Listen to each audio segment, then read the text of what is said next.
Hey. Well, good morning, Hollywood Times. Today we have country music singer, songwriter Sammy Sadler. Hey, Sammy, how's it going? How you doing, Judy? I'm doing well, thank you. Good. And where are you tuning in from? I'm in Texas, my home state of Texas. Texas. Wow. What Yes, part of Texas?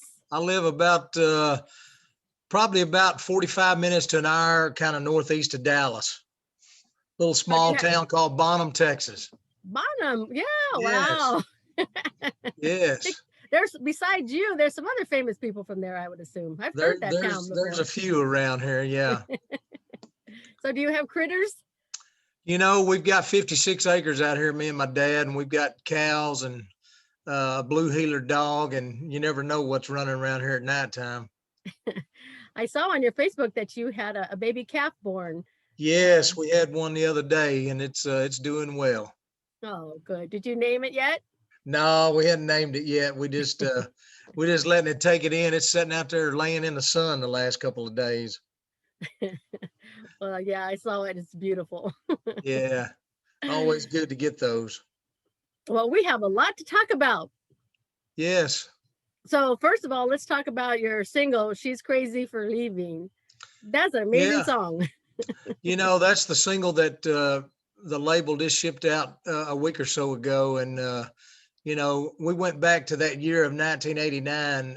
I don't know if you're familiar with my story, but, I was shot and left for dead in Nashville back in 1989. And so what we've done is my new album is going to be entitled 1989. And we went back to that year and took 6 number one records from that era that I really loved and really liked. And we recorded those and brought in some of the original artists that had the hits with them back then. And they're singing with me on it. And I went back and re-recorded Tell It Like It Is, a song that I had out in 1989 whenever I was shot and left for dead. So we re-recorded that and put it on the album as well, and then put another track as a bonus track on there that I had a top 15 record with out in Texas called I Know a Place. Oh, yeah. I had heard about, that shooting back in the day. And Yeah, then it reminded me of it when, George Strait and Alan Jackson did their Murder on Music Row yeah. song, and I didn't even realize that's kind of what this came from in a way. I'm so Well, blessed that yeah, you're good. you know, uh, Larry Cordell and Larry Shell wrote that song, and if you listen to the first line in the song, it says a man got away with murder down on Music Row, Yeah. but then they twist it, that Yeah. country music's dying on Music Row, but that's really where the idea really came from. And I didn't know that. It was like, wow. Yeah. Well, I'm so thankful that you're okay. Well, I'm thankful that God thought enough of me to save my life and to keep me here. And, back then I wasn't saved when all of that happened. And then I found out that Kevin was, and why God leaves one and takes another. Only He knows the answer to that. But Yeah. I'm thankful to still be here and still be alive and say that I am saved today, and just thankful to still be here. Yes, we are too. So that was your inspiration for 1989 to do the album and pick the songs. Yeah, that's kind of what I wanted to do, and we went back to that era, and again, I believe that some of the greatest music that was ever out and ever produced and ever made was from that era. So Yep. I'm proud to be able to go back and pick some of the songs that I really loved and grew up on, and sang through the honky tonks myself when I was out on the road. So to be able to record some of those songs and have Marty Rayburn and Larry Stewart and T. Graham Brown on the record with me, it's just a great experience and humbling experience, because I've known those guys and got the opportunity to chance to meet them and work with them, and to have them on the record with me is humbling. Yeah, and I understand today the church on Cumberland Road videos being released. Is it not today? They Country Rebel released it yesterday, and already it's only been out 16, 18 hours. We've already got over 100,000 views, 500 and something shares and 300 and something comments. And that's just within 18 hours. So we're very happy about that. Talk about that project. Ma'am. Talk about that project. Tell us about it. Well, that's on the 1989 album. The Church on the Cumberland Road was really the first single that the album and the label released on March the 5th. They released Church on the Cumberland Road with me and Marty, and then Country Rebel just debuted the video yesterday, and then everything else is coming out today on that. So we're excited about it. Yeah, I saw the video. It's great. Who produced the video? You know, the record label Audium, BFD Audium Records had the video produced, and Buddy Hyatt, my record producer, produced the record and the album. Oh, that's great. Congratulations. It's really great. You. Did a great job. I wanted to ask you, what did country music mean to you in the 80s? Oh, you know, I mean, I grew up, you know, when I was just a little kid, my mom and dad said I started trying to sing when I was 2 years old. And, you know, I guess one of my first major idols, if you'd want to call it, was Elvis. And, you know, then it went, you know, I was into all of that. And then as I got a little bit older, you know, I turned to country music and George Jones and Merle Haggard and all of those guys, you know. So I grew up, you know, listening to real country music, as you'd call it, and just had a love for it all my life. Did you happen to have a favorite from the 80s? There's a lot, but man, you know, it's really too many for me to even try to say, because there's just so many great artists from that era and so much great music from that era, you know. I think the one that will always stick to me forever is George Jones. He stopped loving her today. Oh man, yes. That song. Yes. That's the one. I think it's a Dickie Lee song, I believe. I'm not sure. It could be. I mean, that's the one that will always be in my playlist. And then of course Randy Travis, Forever and Ever. Amen. Those are like songs that kind of changed my life. You know? Absolutely. And then I wanted to share this with you. Does this come up very good? Can you see that? Let me see. What is that? Does it come up? It's hard to come up. All I see is gold hair. I know, right? Oh, I guess it won't come out that good because of, you know, the Zoom thing. Let's see if this comes out. Does it come out at all? That's vinyl. I can see that. But I don't. Who does it say that is? Joe Diffie. Joe Diffie, yes. This is a green album that I got from Joe Diffie with all his, 12 of his songs. It's amazing. Oh, yes. It was so sad to lose him. Man, it's terrible. You know, I had the opportunity to work with Joe, and man, just what a nice guy he was, and a great country singer.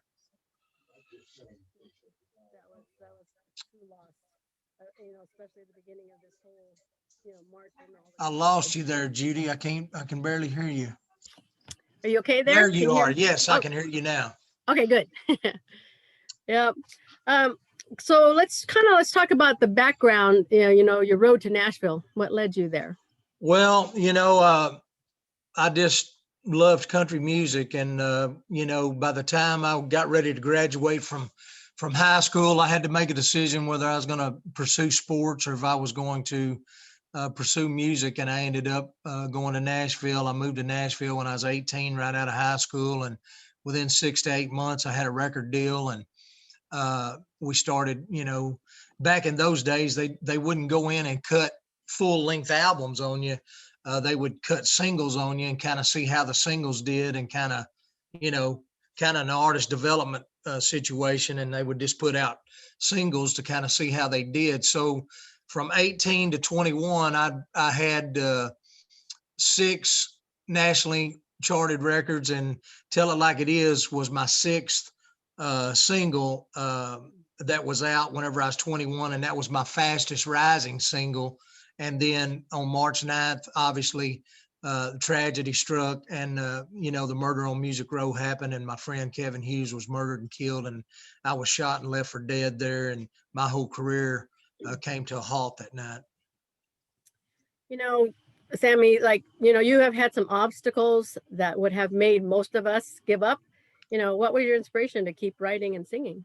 I'm just, Judy, all I can do is tell you that it's God. God's the one that's brought me through everything, and he's the one that has sustained me, and he's the one that put music in my life and in my heart. And I've just, there was a time my spirit got broke with everything that went on and happened, and but I've never given up, and he's kept me, and I just I have to give him the praise and the glory for it, because he's the one that keeps me going.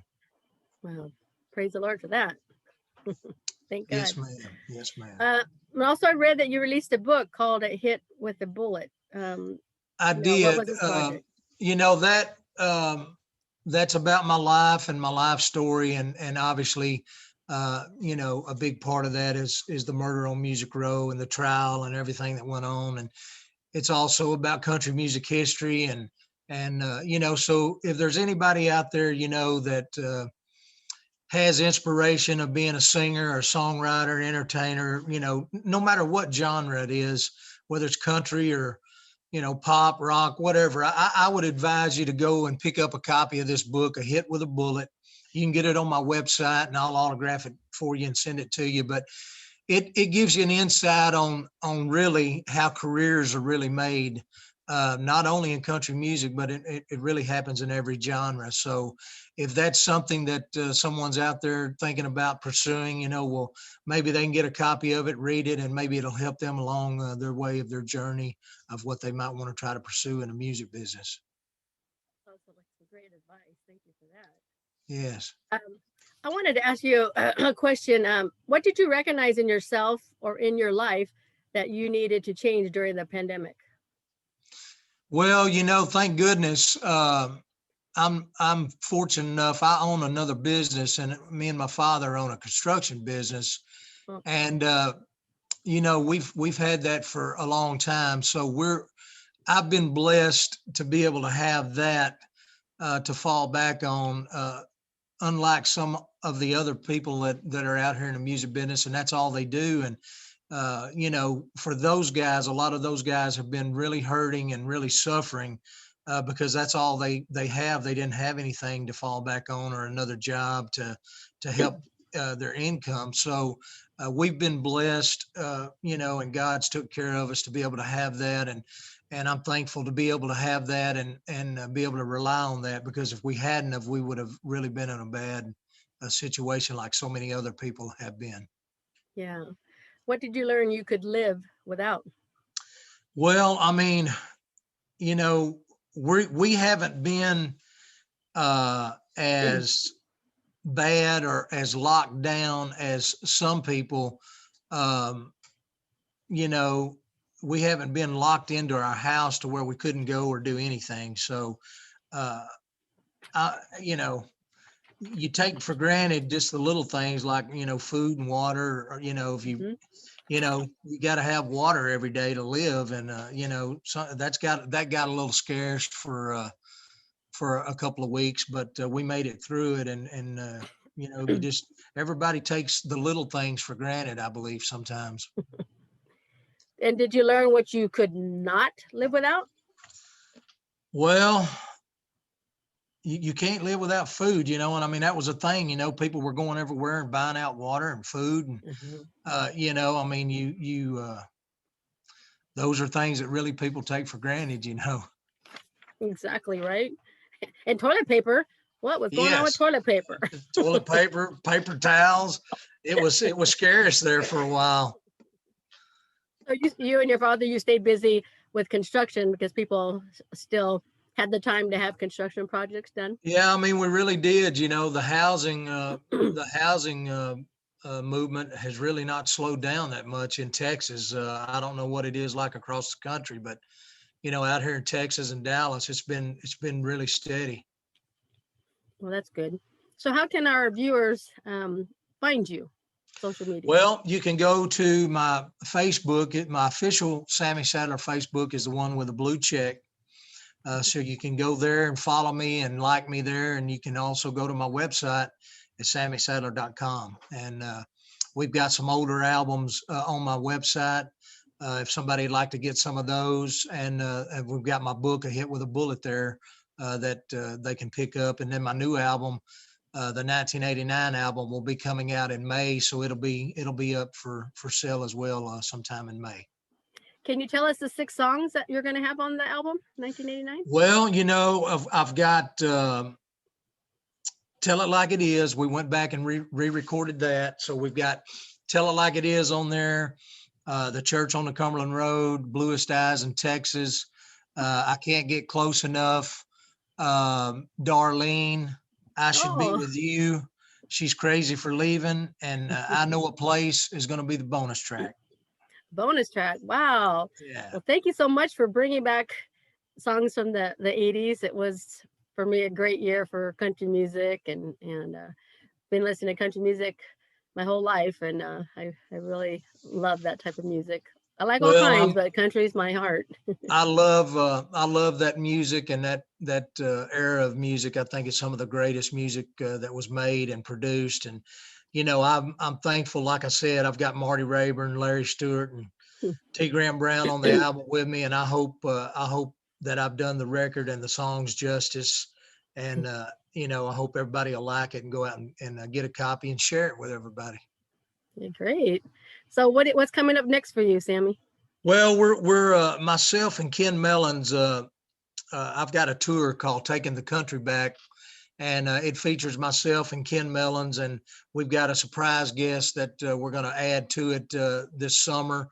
So we're going to be gearing up to bring that show back out on the road, and hopefully we'll get some stuff going for summer and fall, and things will kind of open back up a little bit with the COVID to where we can get back out and bring a good country music show out.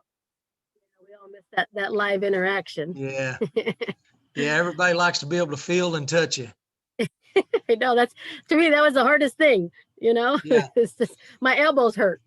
Yeah. I mean, you going back to asking me, what I miss the most is being able to go out and perform, and being able to go out and do a live show for people.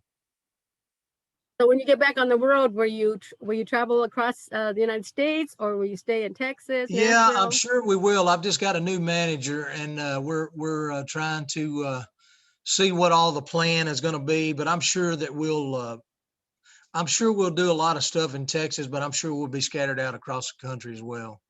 Yeah, we hope you come to California.